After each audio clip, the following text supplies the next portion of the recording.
Mevsim geçecek, lezzetler aranacak. Oktay Usta'dan kış hazırlıkları geliyor.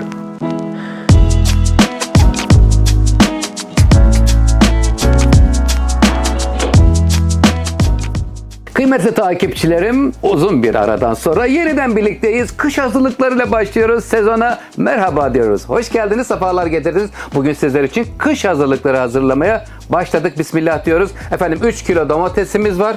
Burada 2 tane kapya, 5 tane yeşil biberle sevgiyle başlıyorum. Lütfen videolarımızı baştan sona kadar izlerseniz hiçbir ayrıntıyı kaçırmadan özel kış hazırlıkları ve istediğiniz tarifleri hazırlamaya elimden geldiğince devam edeceğim. Sevgimizi veriyoruz. Bismillahirrahmanirrahim diyor ve önce biberlerle başlıyoruz.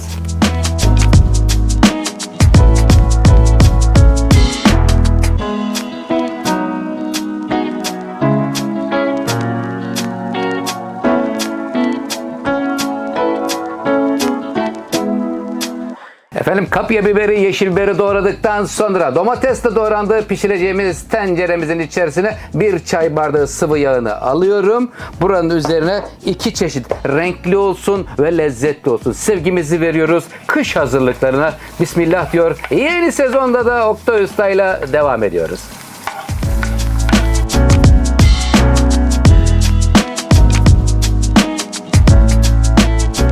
Sıvı yağda biberleri önce kavuruyoruz. Lezzetleniyor. Tuzunu veriyorum. Biraz da yumuşamasına yardımcı oluyor. Şimdi burada normal Çanakkale domatesi ile birlikte yumurta domates ikisini karıştırdım ki daha az sulu olup daha lezzetli olması için biraz suyunu süzdürürseniz daha da güzel olur. İster kabuğu soyulmuş veya kabuklu fark etmez. Zamanınıza göre siz de domateslerinizi doğrayıp şimdi güzelce sevgiyle kaynatacağız. Ayrıntıları ve detayları önemli. Sonra da kavanozlara dolduracağız. Kış hazırlıkları. İstediğiniz kış hazırlıkları varsa lütfen yorumlara yazın. Sizler için hazırlamaya devam edeceğim.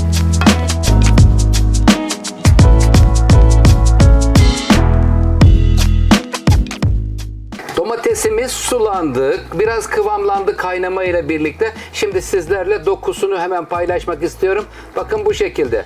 Efendim bu kış hazırlığı et yemeklerinizde, makarnalarda, menemende her yerde kullanabileceğiniz güzel bakın şöyle kıvamlı, gayet güzel oldu. Şimdi kavanozlara dolduruyorum ve ters çeviriyoruz. Yorumlarınızı ve beğenilerinizi bekliyorum. Sizleri çok seviyorum. Herkese sağlıklı, mutlu günler diliyorum. Hoşça kalın. Kavanozlara doldurun. Oktay Usta.